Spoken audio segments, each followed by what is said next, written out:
우리 오늘 새벽에 오신 분들을 보면 인상이 참 좋으시네요. 자, 우리 활짝 웃는 모습으로 우리 주위분들에게 이렇게 좀 인사했으면 좋겠는데요. 하나님이 당신을 사랑하시니 나도 당신을 진심으로 사랑합니다. 축복하며 인사하겠습니다. 네, 하나님이 당신을 사랑하시니 나도 당신을 진심으로 사랑합니다. 네, 우리 주볼교회 오신 것을 진심으로 환영합니다. 저희 교회 특별히 올해는 창립 40주년 기념을 하는 해이기도 하고요. 특별히 우리 오늘 함선홍 장로님께서 기도 중에 또 말씀을 함께 나눠주셨는데 2층 증축 공사를 은혜 가운데 잘 마치고 그래서 참 기쁜 한 해를 맞이했습니다.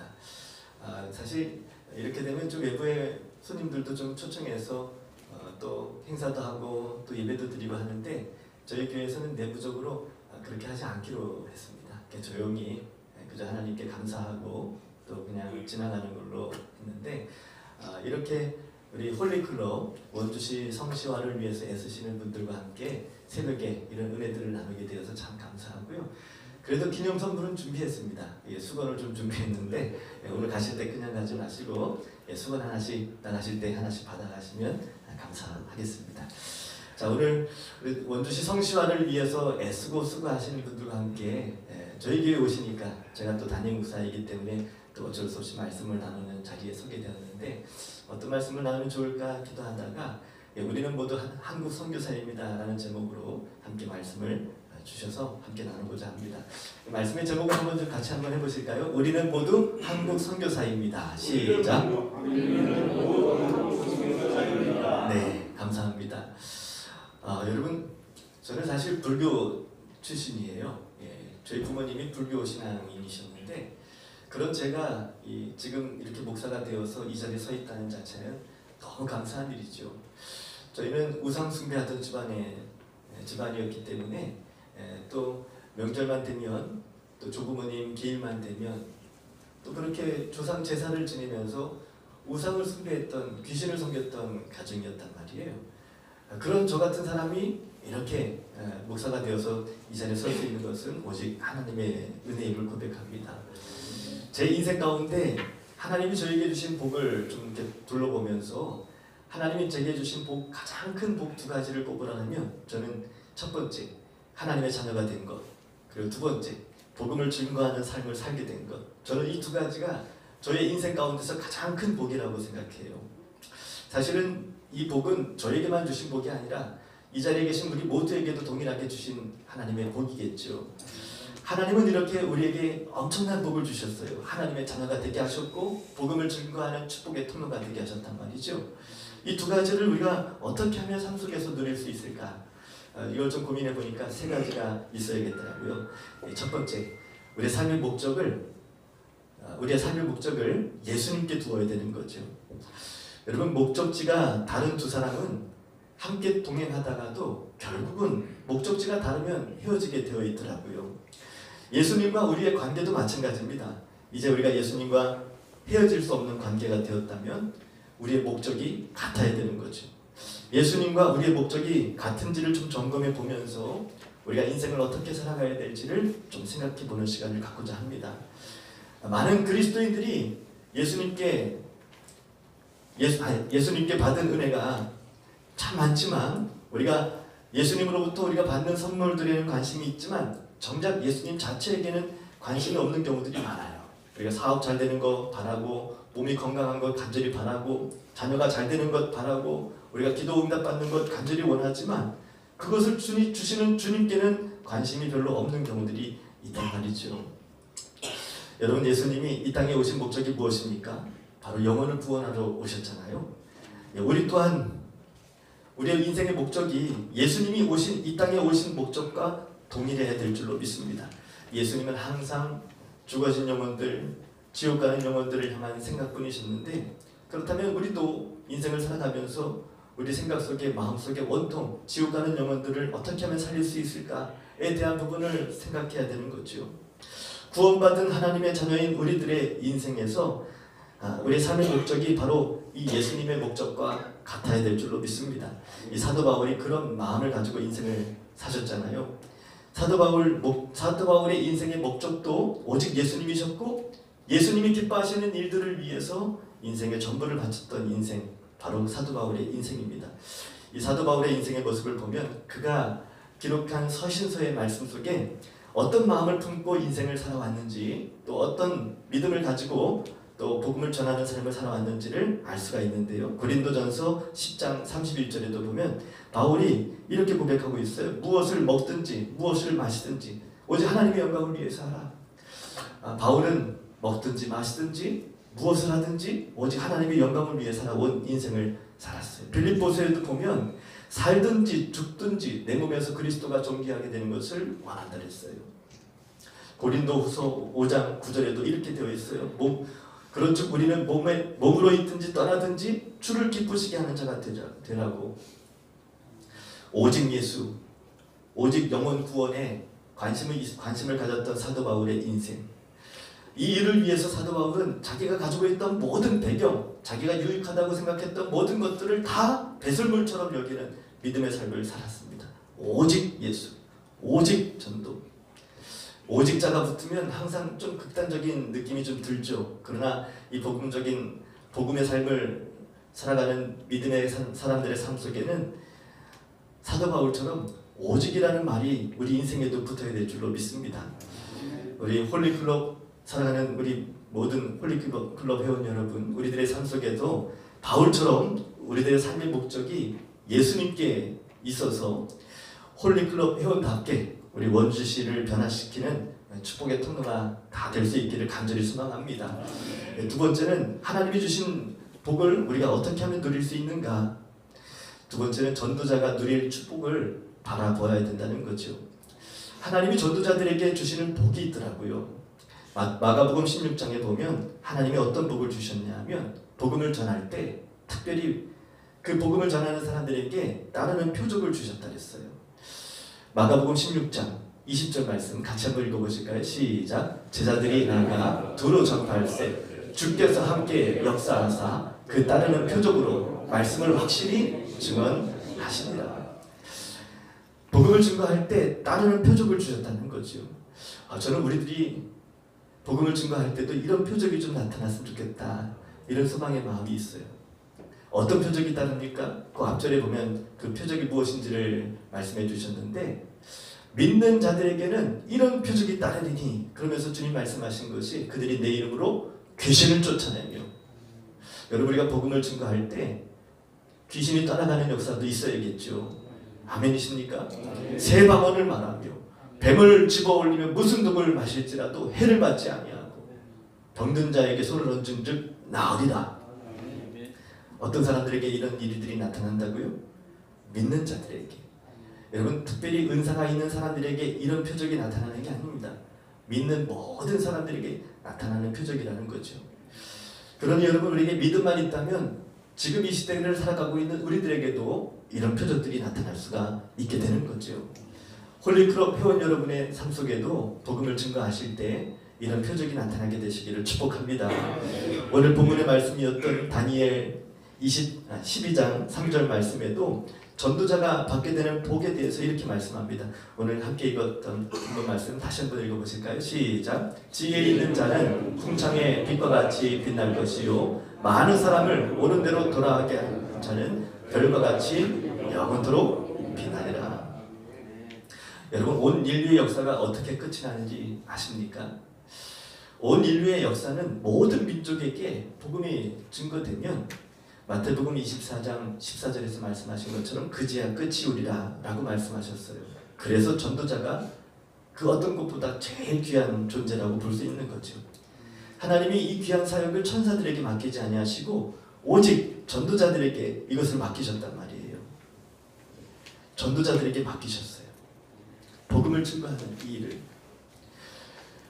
여러분, 이 복음을 증거하는 일을 누구에게 맡기셨다고요? 누구에게? 그렇죠.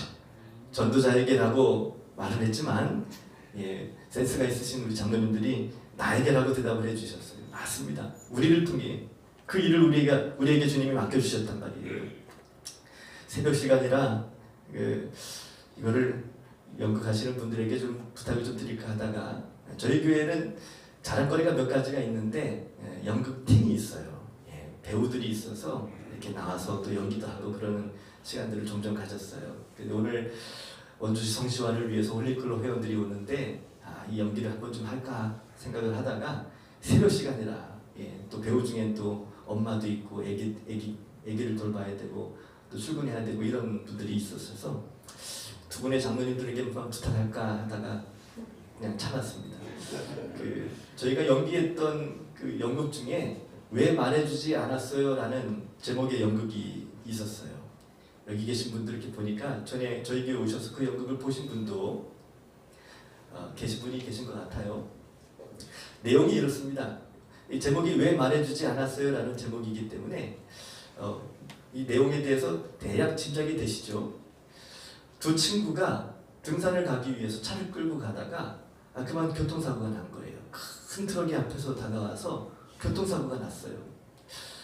그만 이 두 분이 트럭과 함께 부딪혀서 그 자리에서 즉사하게 된 거죠. 죽어보니까 이제 다음 세상으로 가기 위해서 이제 그 길을 지나가는 그 길목 속에 그 장면을 연출한 거예요. 한 분은 예수님을 믿는 분이셨고 또 한 분은 예수님을 안 믿는 친구였어요. 예수님을 믿는 친구는 천사가 와서 그 여분을 데려갑니다. 믿지 않던 친구는 깜짝 놀라는 거죠. 뭐야? 누구야? 누군데 너를 이렇게 데려가는 거야? 그랬더니 그 친구가 하는 말이 나 사실은 나 얼마 전에 예수 그리스도를 믿고 그 예수님을 마음속에 영접했거든. 난 사실 하나님의 자녀였어. 나는 예수님을 믿는 사람이었어. 그래서 천사가 지금 나를 데리러 온 거야. 이 고백을 하는 거죠. 그랬더니 믿지 못했던 그 친구는 그럼 나는 어떻게 되는 건데? 나도 같이 가자. 나도 같이 가. 그런데 이 믿음이 있는 이 친구는 안타까운 마음으로 아니야, 너는 나랑 같이 갈 수가 없어. 살아있을 때 예수님을 영접했어야 되는데 말이야. 미안해. 아니 그렇다면 너는 이 사실을 다 알면서도 나에게 그 사실을 얘기해 주지도 않았단 말이야? 그러면서 안타까운 마음을 가지고 지금이라도 나도 믿을게. 나도 같이 가. 하는데 저 뒤에서 검은 옷을 입은 악한 영이 그 믿음이 없었던 그 친구를 데리러 옵니다. 끌려가면서 고통스럽게 외치는 그 말 한마디. 왜 말해주지 않았어? 왜 말해주지 않았단 말이야? 왜? 하면서 이렇게 둘이 퇴장하게 되는 장면이었어요. 연극 배우들을 모셔놓고 좀 연기를 좀 할 걸 그랬네요. 저 뒤에 배우들이 다 계시는데. 네. 여러분 이 연극이 말해주는 의미가 무엇이겠어요? 우리는 언제 이 세상을 떠나게 될지 아무도 모른다는 거죠. 하나님이 우리에게 주신 이 복음은 때로 어떤지 못 어떤지 전해야 되는 이유가 바로 여기 있습니다. 우리가 언제 하나님의 부르심을 받을지 아무도 모르기 때문에 태어나는 데는 순서가 있지만 가는 데는 순서가 없다 그러잖아요. 우리는 언제 하나님이 우리를 불러가실지 모르고 언제 우리가 죽음을 맞이하게 될지 모르기 때문에 우리가 항상 때를 어떤지 못 어떤지 복음을 증거하는 삶을 살아야 되는 거죠. 혹시 우리 주변에 함께하고 있는 분들 가운데서 만약에 이 버스 때문에 죽임을 당했던 그 사건, 그 두 친구가 죽고 난 다음에 벌어지는 이런 해프닝이 우리에게도 찾아온다면 혹시 우리 주변에 우리를 바라보면서 왜 말해주지 않았냐고 원망하면서 그렇게 소리칠 사람들이 우리 주변에는 없느냐 이거죠. 여러분 우리 주변에도 돌아보면 사실 우리가 이렇게 복음을 전해야 될 사람들이 너무 많아요. 직장에서도 가정에서도 또 우리 친구들 가운데서도 우리 주변을 조금만 돌아보면 우리가 복음을 전해야 할 친구들이 너무 많은 거죠. 여러분 천국과 지옥이 있다는 사실을 믿으십니까? 이 사실을 정말 믿는다면 우리가 그냥 있을 수가 없는 거예요. 예수님을 믿으시라고. 예수님을 믿어야 죄사함 받고 구원받아서 하나님의 나라에 들어갈 수 있다고. 외마디라도 우리는 이 복음을 증거하는 삶을 살아야 될 줄로 믿습니다. 하나님이 주신 이 복을 누리기 위해서 우리가 세 번째 우리가 기억해야 될 것이 있습니다. 이거 간단하게 한번 살펴보겠습니다. 네, 우리는 한국으로 파송된 선교사라는 의식이 분명해야 되는 거죠. 사도행전 1장 8절에 보면 오직 성령이 너희에게 임하시면 너희가 권능을 받고 예루살렘과 온 유대와 사마리아와 땅끝까지 이르러 내 증인이 되리라 라고 말씀하셨어요. 여기 보시면 너희에게 라고 되어 있잖아요. 이 여기서 너희라는 이 말은 그 당시에 예수님께 이 말씀을 들었던 제자들을 의미하기도 하지만 오고 오는 모든 세대 속에 이 기록된 말씀을 읽고 묵상하는 모든 사람들이 이 너희라는 이 단어에 다 포함이 되어 있다고 믿습니다. 다시 말하면 우리들을 향해서도 주님은 오직 성령이 너희에게 임하시면 지금 우리들에게 하시는 말씀이라고 볼 수 있는 거죠. 그래서 예수님을 믿는 모든 사람들을 다 주님이 모든 그리스도인들을 열방을 향해 보냄받은 선교사라는 사실을 잊지 말라고 말씀하고 있는 거죠. 여러분, 선교사라고 말하면 두 종류의 선교사가 있습니다. 나가는 선교사가 있고 보내는 선교사가 있죠. 선교비를 교회에서 지원해주는 선교사가 있는가 하면 자기 자비량으로 또 선교하는 선교사도 있어요. 선교만 전념하는 선교사가 있는가 하면 일과 직업을 가진 전문 선교사도 있습니다. 또 피부와 언어가 다른 나라에 파송된 선교사가 있는가 하면 우리는 똑같은 외모와 언어를 쓰고 있는 한국에 파송된 선교사도 있는 거죠. 그럼 여러분, 지금 이 자리에 있는 저와 여러분은 어디로 파송된 선교사입니까? 아프리카입니까? 베트남입니까? 태국입니까? 우리는 모두 한국으로 파송된 한국 선교사인 거죠. 아멘이시죠? 아멘. 가정과 이웃, 직장, 학교, 이 모든 삶의 터전이 하나님께서 허락하신 선교지가 될 수 있는 거죠. 교회에서만 우리가 신앙생활하는 것이 아니라 우리는 일상을 살아갈 때 세상 사람들을 만나게 돼요. 직접적으로 직장 동료들, 또 이웃들, 친구들과의 만남 속에 믿지 않는 세상 사람들을 만날 때가 있어요. 그들을 섬기라고 하나님은 우리를 한국 선교사로 파송해 주신 거죠. 여러분, 오늘 홀리클럽 회원 여러분, 오늘 꼭 기억하세요. 우리는 한국 선교사입니다. 선교사라는 이 마음을 항상 품고 사셔야 돼요. 그래야 내가 어떤 사람인지를, 나의 정체성을 인식해야만 우리가 살아가는 삶의 모습, 태도를 결정할 수 있기 때문에 그렇죠. 한국에 이 기독교가 들어오면서, 복음이 들어오면서 우리 한국 기독교 역사 가운데 초창기에 아주 감동적인 일화가 있어서 이것만 소개하고 말씀을 마치겠습니다. 정동제일교회에 이 엄영수라는 분이 계셨대요. 이분이 이 영수라는 직책을 가지고 오늘날로 말하면 장로님에 해당되는 이 교회의 지도자 역할을 하는 그런 직책을 가지고 교회를 섬기시는 분이시죠. 이 예배당도 짓고 관리도 하고 교회를 위해서 인평생 그렇게 수고하는 분, 영수라는 직책을 가신 분이셨어요. 그분이 이제 이름도 엄영수라는 이름을 가졌어요. 그분의 직업이 왕손을 모시는 마부였답니다. 이 과거에는 왕손이 있었잖아요. 왕손을 섬기는 마부였는데 하루는 자기가 모시고 있는 그 왕손을 모시고 지방으로 이렇게 여행을 가는데 이 마부였던 엄영수라는 분이 자기가 모시고 있는 그 왕손에게 이렇게 담대하게 말을 했답니다. 나으리, 예수님 믿으시죠? 뭐라고? 예수님 믿으시죠? 이렇게 이야기한 거예요. 그랬더니 이 왕손이 갑자기 그런 말을 하니까 당황스러운 거예요. 아니, 너는 예수를 믿었더냐? 그랬더니 이 마부가 예, 나으리 그렇사옵나이다. 한 3년 정도 되었습니다. 저는 예수님을 믿고 마음이 너무 기쁩니다. 그 말을 들은 이 왕손이 마부에게 빈정거리면서 이야기한 거예요. 이 녀석, 예수님을 믿으면 너 같은 쌍놈이 양반이라도 된다더냐?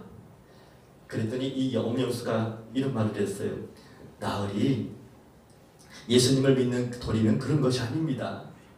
제가 양반되기 위해 예수님을 믿는 것이 아니라 마부 노릇을 더 잘하기 위해서 예수님을 믿는 겁니다.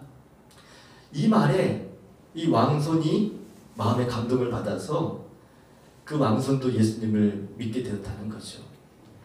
예수님을 믿는다는 것은 사람들을 더 잘 섬기기 위해서 예수님을 믿는다는 이 고백이, 이 마부였던 엄영수라는 이분은 복음을 정말 제대로 이해했던 사람인 것 같아요.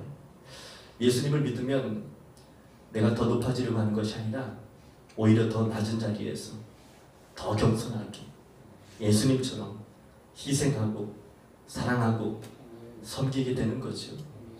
우리들의 이런 섬김과 희생을 통해서 우리 주변의 많은 사람들은 그런 모습을 통해 감동도 받고 은혜도 받아서 나도 당신이 믿는 예수님을 믿어보겠다고 그렇게 주님께로 나올 수 있는 계기가 될 수 있는 거죠. 여러분, 우리가 한국 선교사로서 어떤 인생을 어떤 모습으로 인생을 살아야 되겠습니까? 더 겸손하게, 더 낮아진 모습으로, 이름도 없이 빛도 없이 그저 주님 바라보면서 우리에게 맡겨진 이 책임을 잘 감당하시면서 나를 통해서 예수님을 알지 못하는 그 누군가가 예수님의 사랑을 알 수만 있다면, 주님, 내 모든 것 다 내려놓고 하나님 앞에 그런 쓰임받는 인생 되기를 원합니다. 이 마음을 가지고 오늘 주님 앞에 결단하면서 나아가길 원합니다. 우리 함께 찬송 하나 부르시고요, 함께 기도하는 시간을 갖겠는데요, 주님의 마음을 본받는 자, 함께 1절과 4절을 고백하고